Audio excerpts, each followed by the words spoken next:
For those of you that missed the introduction video, I am going to provide you with a series of recipes that shows you how to do some healthy cooking with a list of ingredients that comes off of the most frequently stocked up on list. So these are things like your root vegetables, potatoes in particular, are high on that list. Canned beans, rice, oatmeal, things like that people bought in bulk and have used during this time of self-quarantine. So I want to show you that we can do some healthy cooking. Today's recipe is one that is particularly near and dear to the hearts of the Giosis. If you've ever visited our house, especially on a Sunday, this may very well be on because we make it all the time. So today I'm going to show you how to do a sweet potato and black bean chili.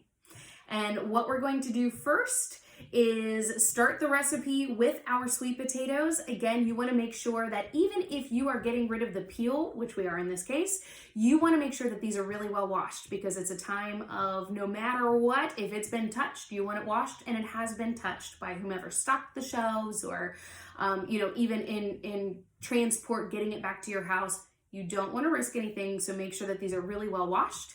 And we're going to start with the potatoes for the sake of time. I will do that here for you very, very quickly. The nice thing about this recipe is we can use our crock pot for this. So if you want to set it up, make it early in the morning and leave it. That's why, again, we do it a lot on Sundays. We put it on before we go to church or whatever. You can do that and then it'll be ready later. Or you can make this stovetop, whatever is best for your family. So let's get started.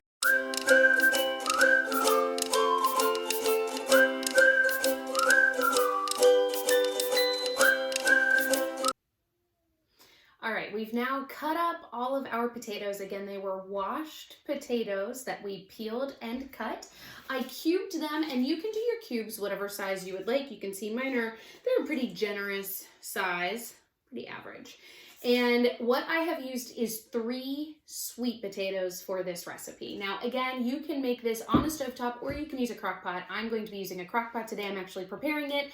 I will go ahead and put it in the refrigerator, and then in the morning, I will take it out, plug it in, and we will have this for dinner tomorrow. So in my crock pot, I have already placed the seasonings, and I have already placed some of my vegetable stock. Now, I am making this as a vegetarian recipe for anyone out there. Actually, this one is a vegan recipe. So for anyone out there that is vegan, you can keep it just as is. If you're someone who would like to add some meat, you can either add that right in after you have browned it. In particular, for example, in our house, Jeff uses bison. We never put it right in. We usually keep his on the side, but if you're someone that wants to put it right in, you're welcome to do that. I have a vegetable stock. Now, again, this is a vegan dish. I'm putting that right in there. This is a vegan recipe. If you wanted to use a chicken stock or a beef stock, that is completely up to you. I'm sure all of it would taste good. I've never had it that way because I'm a vegetarian, but I'm sure it would taste just as fine. Now in here, I now have all of my vegetable stock. You want to use 32 ounces. So if you do get the sort of boxed broth or stock, that's usually just 1 box of those. And then I have added some spices. Now here's the deal. If you're making this for your whole family to share, you may want to just do things that you know your family likes. Our family likes things a little bit spicy, but not too spicy because Arlen will eat this up. So I put a little pinch of cayenne pepper in here, definitely cumin. I have also included garlic and onion powder. Now, if you were able to get garlic and onions, again, one of the things on the list of the most frequently stocked up on items was these root vegetables because they last for a long time. So I, at the store, could not find any fresh onion or garlic. You absolutely can use fresh if you have it. I would definitely recommend that. If not, using that garlic powder or that onion powder is going to work just as fine.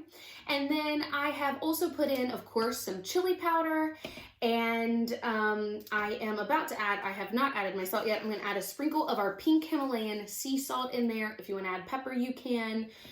Basically, whatever is going to fit your family's taste buds. I will have a full recipe for you in the description for this video, but feel free to play with it and put what your family will like. So I've got the 32 ounces of stock in there. My seasonings are already in there, and now I'm going to start to add our elements. So first of all, again, 3 sweet potatoes that have been cleaned, and they have been cubed. So you can put those right in there. Yes, yes, yes. And you could also make more or less depending on how big your family is or how much you think they'll eat it.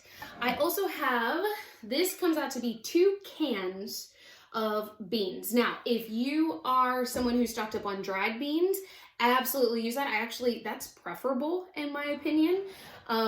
But if not, I used the canned beans because that was on the most frequently stocked up on list.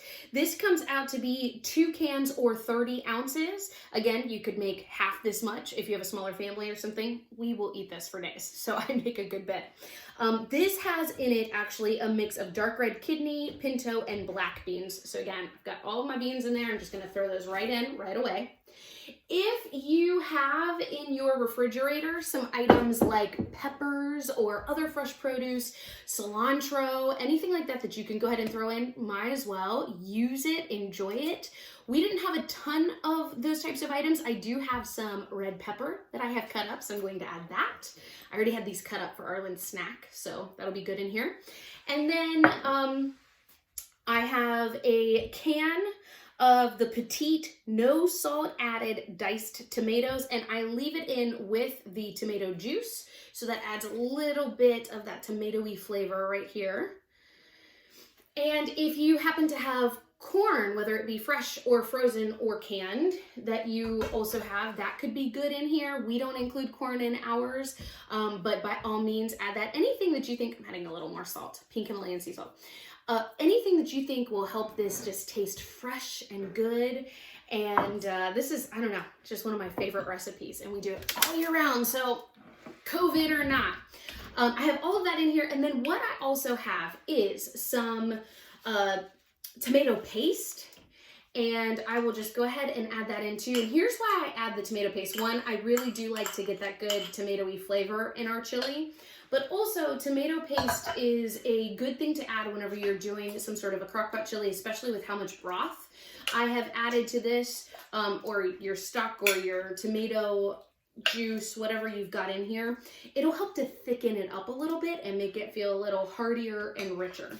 So that's really all there is to this. You stir it up. You've got all of your ingredients in.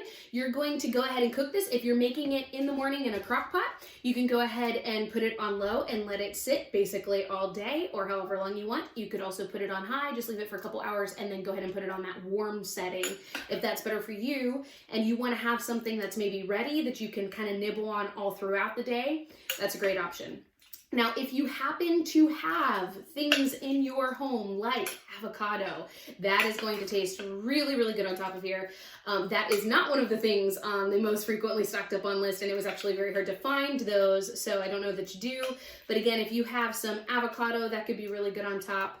And basically, it's a really versatile dish, so if you want to add some different flavors, different spices, different vegetables, put all of it in here. I don't think you can go wrong with something like this. So there you go. That is our sweet potato chili. I'm going to try to not pour it out. This is going to be so good tomorrow. Arlen's going to be so happy. And I hope this helps you out with one healthy recipe that you can do while you're at home with some of those items you stocked up on.